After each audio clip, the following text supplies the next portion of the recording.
I got a light from Walmart. That makes the setup so much better, you guys. We're back today. I'm going to be talking about the best UFC fights that never happened. You guys like this shirt too? I picked this up. I wore it to work today, honestly. I was up in the cubicle wearing a shirt that said I paused my game to be here. And I was playing video games in the cube. My job is tight, man. I'm not going to lie to you. Anyways, the three main reasons for fights usually falling through typically is because of either ducking, money, or injuries. And we will decide why each fight never took place after discussing the matchup, and also whose fault it is that the fight never happened. Because sometimes it's the UFC's fault, so we'll also make concessions for this type of thing too. The first couple of matchups that we're going to talk about, they just both relate to the same fighter, so we'll combine them. It's Jones versus Aspinall, and also Jon Jones versus Francis Ngannou. Jones doesn't want to fight anyone who actually has the potential to knock him out. He avoided Francis so much, and then he requested a ridiculous amount of money to fight Francis, and the UFC would have definitely forked it over for Jones. But the problem is they were trying to shaft Francis and make him fight Jon Jones for like $600K, which is not fair. So Francis took issue with that. This is kind of a textbook example of Jon Jones ducking both fights. He could have negotiated for Francis. I know it's not his responsibility to do that for another man, and the way that Jon Jones is so selfish, he would probably never do it anyways. But if he was bent on beating Francis Ngannou for legacy, he could have petitioned to Dana White, okay, Dana, please pay this man more because I want this fight to happen. But he never did that. He just laid low and was just at 205, and he was just talking about going up to heavyweight the whole time and was never serious about it because Francis was there. And as soon as Francis left the box, because the UFC wasn't going to give him the scratch he required to fight Jon Jones, then Jon Jones moves up, and now he's gone again because he doesn't want to fight Tom Aspinall. And the only reason why Tom Aspinall versus Jon Jones isn't booked is because Jon Jones doesn't want that fight. And I kind of understand it too. There are some people in camps that are devoted to the idea that Jon Jones solos Tom Aspinall. Hell, I might even consider myself one of these people. I think that Jon Jones does a lot better than a lot of people would think in a fight against Tom Aspinall, and I wouldn't rule out the possibility of him winning. Probably be a grindy one, but it might not be, bro. It's Jon Jones. Like, are you gonna tell me he gets in a close fight or loses, and it's gonna be easy for the guy who beats him? And, it never goes that way. It never goes. It's Jon Jones. So Dana would let Jon Jones fight any heavyweight whenever he wanted. If he wanted to get Jairzinho Rozenstruik back into the UFC, Dana White would be like, you know, I've been thinking is just a great heavyweight, you guys, at the press conferences. What was the question? You know, Jairzinho Rozenstruik, he's actually a great kickboxer. I think I made a mistake. Me and Hunter are going to get him back. He's going to fight Jon Jones in the International Fight Week. And Jon Jones can make $10 million off of the promotion in that fight. And Dana White would endorse this. But all he has to do is just say, Dana, please, let me fight Tom Aspinall. I'm kind of itching for a fight right now. Can I fight the Englishman? And Dana would be like, John, are you sure? I want to keep you safe, John. Are you sure? And John, all it would literally take is just one phone call and the fight would be booked. Like tonight, it could happen. But it just doesn't. So it's Jon Jones avoiding eye contact. It's money for Francis. And it's ducking for Aspinall. And it was a degree of ducking for Ngannou, but more money in that one. The next set of fights that we're going to talk about is going to be Khabib versus Charles and Tony Ferguson. These are never going to be good fights. The only thing required to reveal this to us was just a little bit of time. Khabib would have beaten up Tony so badly, and that Mike Cable temporarily prevented him from just getting exposed, mate. The only thing that it couldn't save him from is Justin Gaethje, and we saw how Justin Gaethje whooped Tony. He went straight to Tony Ferguson's body in that fight. And I'm speaking figuratively, but he whooped his butt, bro, and that was not close. Charles, though, he just wasn't at large whenever Khabib retired. And him versus Chandler felt like a spur-of-the-moment decision that the organization made to fill Khabib's shoes, and it coincidentally just ended up being a great fight. All Tony Ferguson's loss streak has really done is just make us realize more and more and more and more and more and more and more how much he doesn't beat Khabib and how much he never beat Khabib. Even at the height of that win streak, he did not touch Khabib. And Khabib was not pulling out of those fights with injuries on either sides. I just think that it was just a cursed matchup, and that's the reason why it never happened. I don't particularly believe that this was anyone's fault. He talks about the tiramisu stuff and the weight cut. It was just a bunch of bad judgment calls and reckless decisions, a lot of them made by Tony Ferguson. And a few of them by Khabib, mainly just things to make sure that he was fighting healthy. Because we don't really know what type of injuries that he was dealing with. He was just kind of out of the way, withdrawing from fights whenever he was hurt, which was a lot. He pulled out of a lot of fights. But the thing that was funny is how Charles was Tony's second loss, and after people saw Gaethje versus Khabib, and they nullified the hype going from Tony into Gaethje, Tony versus Oliveira happened, and basically Oliveira just absorbed all of Tony Ferguson's hype in that fight. For some reason, all of the Ferguson hype, where people were just dying to be a fan of a fighter at lightweight, it just went right into Charles. And it was sealed after the knockout for the belt. But he had fans going into that fight. So that's what made people be like, oh, well, Khabib ran from Charles. He ran from Charles. And Khabib would have gotten knocked out by Charles. And his jiu-jitsu is better than Khabib's wrestling. Yeah. And everyone would give him high fives in their friend group. This was literally happening all of 2020, 2021, 2022. People saying that Khabib ran from Charles. Dude, that's so maddening to think about. No way, bro. No way.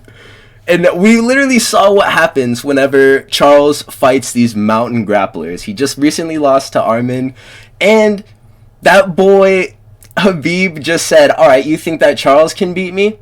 All right, I'm gonna send my YA and go slide from me. All right, he gonna Swiss cheese you." And that boy Islam pulled up and went, and Charles was no more after that.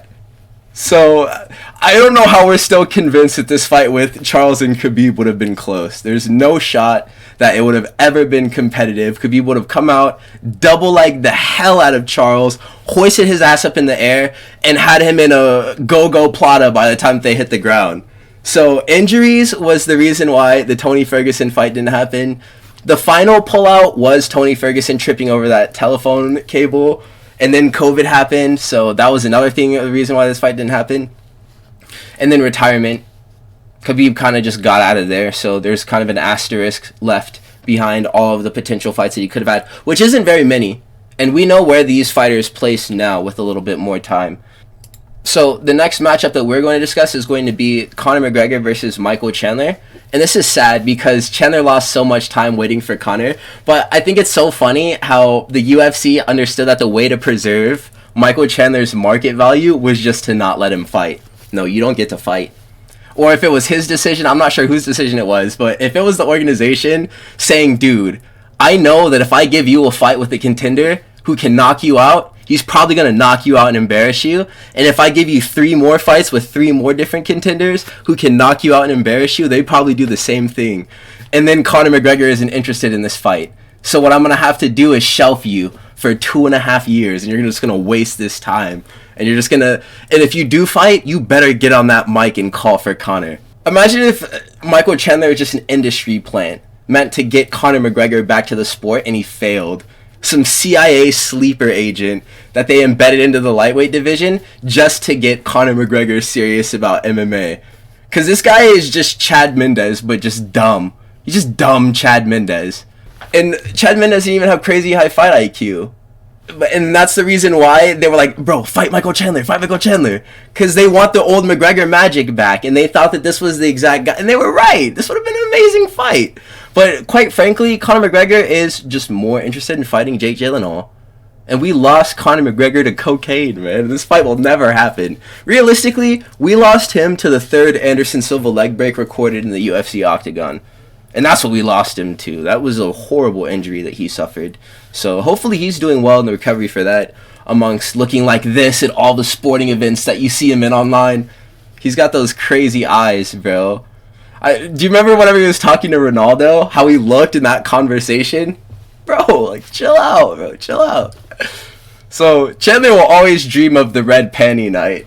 So funny to think about. Conor McGregor! That's what we all thought he was going to do whenever he lost to Paddy. He was going to be like, you guys, I fall and I get back up. I'm going to see you at the top. And Conor McGregor!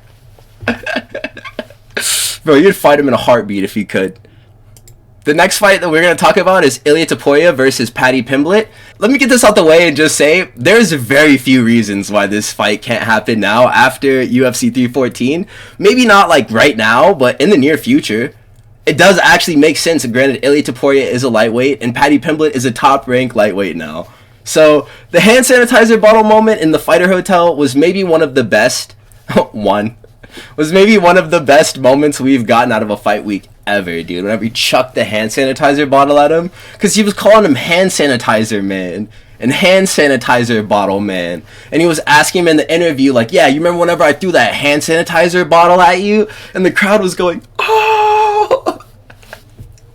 It was so funny, dude. And I was really upset that the UFC couldn't make this fight happen that week. Paddy versus Gordon was going down. That ended up being really snoozy, and Paddy hurt himself in that fight, so if he did fight Ilia, he would have got mauled if that was an injury that happened. Oh my god, we got brutally knocked out. But Ilia took a short notice fight against a 155 opponent, Jai Herbert, so that's why I was thinking, are they going to make this fight happen and just tell Jared Gordon to go home? But that wouldn't have been fair to him, so it's okay that he didn't get shafted. Everything happens for a reason, you guys, so... The bottom line is, no one would have guessed that the idea of both of these two people fighting for the #1 contender spot for Islam's belt would actually kind of make a little bit of sense in 2025. If you told me that back whenever that happened, I would be like, if you told me you were a time traveler, I would be like, are you lying, bro? I would want to believe you so bad, but I would be like, tell me some other things that happened, and you would tell me everything else, and I would just have an aneurysm and die. But stylistically, this is a really fun matchup. Ilia isn't a lightweight, so he would be undersized, because Paddy looked like the Incredible Hulk. He looked like he had gamma rays in his blood whenever he fought Michael Chandler. After he got kicked in the nuts, he hulked out in the corner. He went, and then came out and he started whooping Chandler. So, I don't want to say I don't know who wins, because Ilia probably sleeps this guy, because he does get hit clean by all of the people that he fights, and you can't get hit clean by Ilia. But the reason why this fight didn't happen was because we weren't able to see what Paddy was made of until just recently, because he's been hurt, and a little bit of ducking, because Ilia Topuria said that he is only interested in fighting for Islam's belt. So I'm not sure. They're trying something new with him. Never before has a champion had to vacate his belt in order to go up and challenge for another title. They usually just do the double champ fights, and then they unify a single champion holding a belt in two different divisions. And it makes sense why they're like not doing it anymore, but they have to establish how it's going to work now.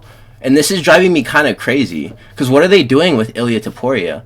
And what does he want to do? I feel like what he wants to do is fair, but are you going to make Islam then fight Ilia Topuria if he will only fight Islam?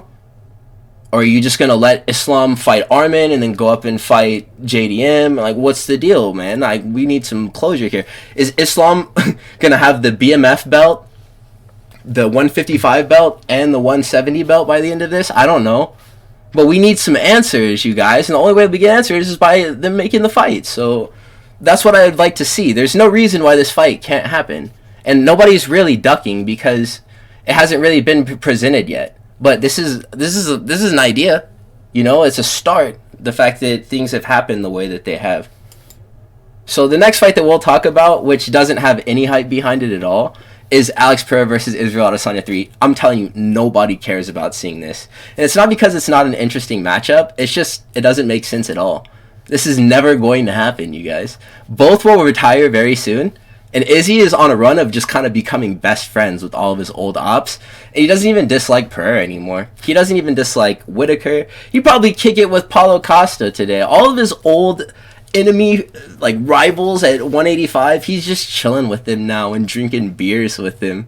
That's funny, I guess. And it makes sense because there's an entire class of new fighters that he has to be worried about who's better than him and his old rivals now. And they're getting outclassed, existing in the division with their skill sets, which is rough to watch. This fight, though, just doesn't really make sense because Alex is hard locked at 205, and in the time, between right now and their last fight, Izzy never went back up to 205 to fight for any type of either belt or contendership at that weight class. Just because he respected the fact that Alex was doing his thing. Nobody really wants to see a 40-year-old Alex Pereira cut down to 185 either. So this fight is pretty chalked. It ended 1-1, and Izzy got the better knockout, which sucks. The thing that really complicates this from ever taking place again before one or both of these people retire is losses to other contenders that weren't each other, you know? Make this fight harder to rationalize for any type of title implications. If we're just breaking this down as far as where do these fighters get and what do they get out of this? Not very much. They get an opportunity to probably fight with Magomed Ankalaev. And Magomed is going to give them enraged chimpanzee death. And it's going to be slow. Like both of them, they're going to get enraged chimpanzee death from Magomed Ankalaev. So the reason why this fight doesn't happen is that it logistically doesn't make any sense. The next fight that we're going to talk about is going to be Corey Sandhagen versus Sean O'Malley. Corey is always pulling on Sean's dick online like a Manel Cap word, and it's getting on my damn nerves, bro, whenever I see him be like, "Oh, O'Malley, you're getting gifts given to you. I'm going to go give my daughter a gift. How do you like that one?" Or he's like, "I'm going to go for a run and earn my calories. Hey, you guys, you know who didn't earn his title shot?" And just taking just these cheeky jabs at O'Malley for no reason, trying to like get him into the idea of fighting him. I kind of want to see this fight never happen just so he can continue to cry online and beg for it to happen, man. So annoying, man. So annoying. Realistically, he needs to stop pulling, bro. He needs to stop pulling his shit, bro. Like, for real. You need to chill out, gang. I know you respect him as a striker and that it would be an interesting fight for you, but, like, chill out. But realistically, Sean should have already fought with Corey since he lost to Merab and earned his rematch.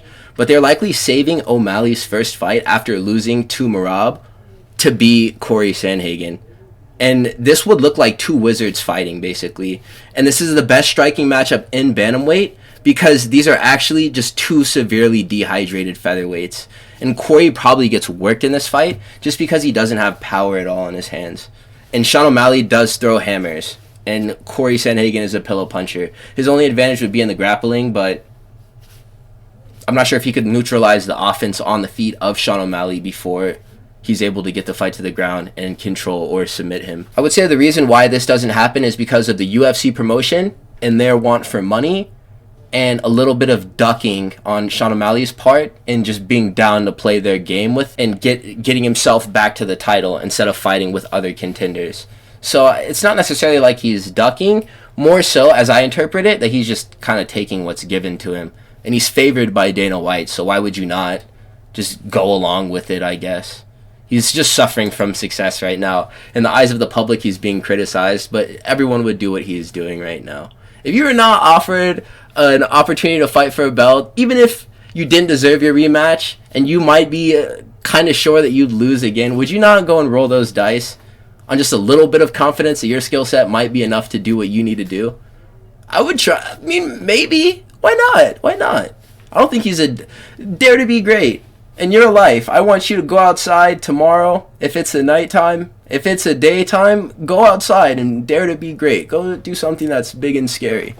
And see if you can conquer it. Because you probably can. So, MVP versus Wonderboy. MVP versus Wonderboy. We waited too long. And these two are friends. So, MVP waited a while to join the UFC. And he was fighting a new era of fighters by the time that he got there. And Wonderboy is 42. And MVP is 38. And Wonderboy has been tooled to take this fight for years. Because we've seen his deterioration ever since, what was his first real loss? Where we're like, Wonderboy is aging. Bilal Muhammad, but was it Gilbert Burns before then? Who got him? His first real loss to someone? I think it was Gilbert Burns. After that fight, I was like, alright, Stephen Thompson, we gotta pack it up on this. I was a Wonderboy fan. I was like, I gotta start looking for a new favorite fighter because this guy is on the downhill slope. This had the potential to be one of the best karate kickboxing matches in UFC history if MVP came to the UFC during COVID. But there's no hype behind it now. And MVP is getting interesting fights against just random strikers at welterweight and middleweight, and he's down to fight these dudes, but it doesn't seem like he's at all interested in fighting Wonder Boy. So there's a bit of ducking going on both sides. If you want to call it that, I mean, these guys are just like homies. You wouldn't fight your homie, would you? But I mean, this is just interesting. We all want to see it. So it's kind of punishing for them to be friends, but I understand why they don't fight if they are kicking it. Motherfuckers just got old too. So that's another thing that went down. The last fight that we'll talk about is going to be Gaethje versus Poirier 3. And this is an all-American CTE special that we've already seen twice. These are some of the most violent fights in lightweight history. You see the brain cells leaving them. Both have ended in finish. One ended with a walk-off knockout. The first was a TKO, but Gaethje took entirely too much damage in the sequence that led to him getting finished in this fight. Something that I will note is that Gaethje did say that he's not interested in fighting Dustin Poirier because he doesn't feel like their families can take it. If they fought again, it would be too scary for them. And honestly, I would say that that's just chicken talk from anyone else except for this man talking about fighting Dustin Poirier. That actually is a scary thing for all people involved. Everyone who's even watching it from their couch, we're gripping the hell out of our handles on our chairs. This is a scary matchup. One thing that I won't rule past the UFC though, even though this has been said, and they did something like panning the camera on Gaethje during Paddy Pimblett's call out at UFC 314, they might actually book Gaethje for Poirier's final fight, which would be so honestly tight if they did do that. It would be a really pleasant surprise if it ended up being Gaethje for Poirier's last fight.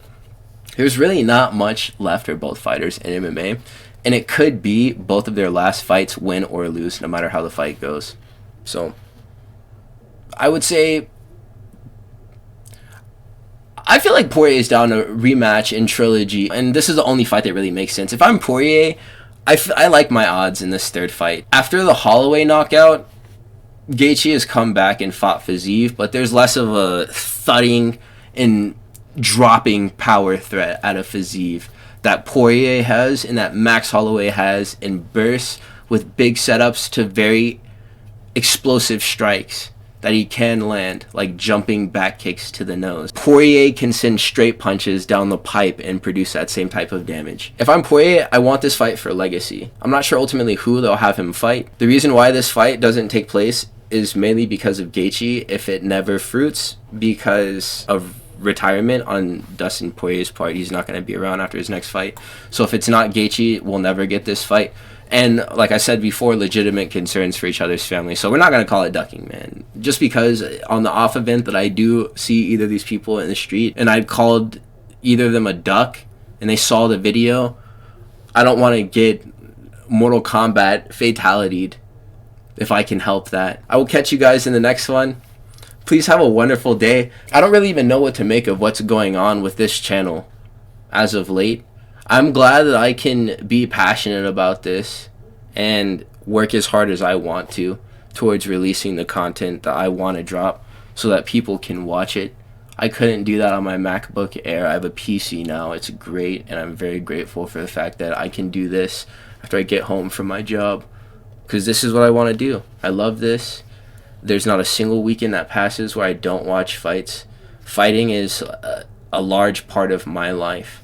And if I could do something relating to MMA and this UFC sphere forever, that would be so cool. I think we actually do have one more matchup to talk about as well. Yeah, I think I'm going to end the video there, you guys. If you did enjoy, please like, comment, and subscribe. Thank you so much for just everything, honestly. We hit 100 subscribers today. I'm just going to keep on putting out content, you guys. I really don't even know. Thank you so much. 100 people is a lot of people, dude. When's the last time you saw 100 people together? I don't even think I saw 100 people at the grocery store today. Thank you guys. Like, truly, I really do. Like, I really do appreciate all of the support that you guys have been showing and the compliments that I've been getting on the content, too. I do try hard at this, but I feel like a lot of the appeal is that it's kind of shit, you know? I'm not going to overproduce. I'm just in my fucking dad's house, man. Just making videos in my room. So thank you. I'm going to cut it.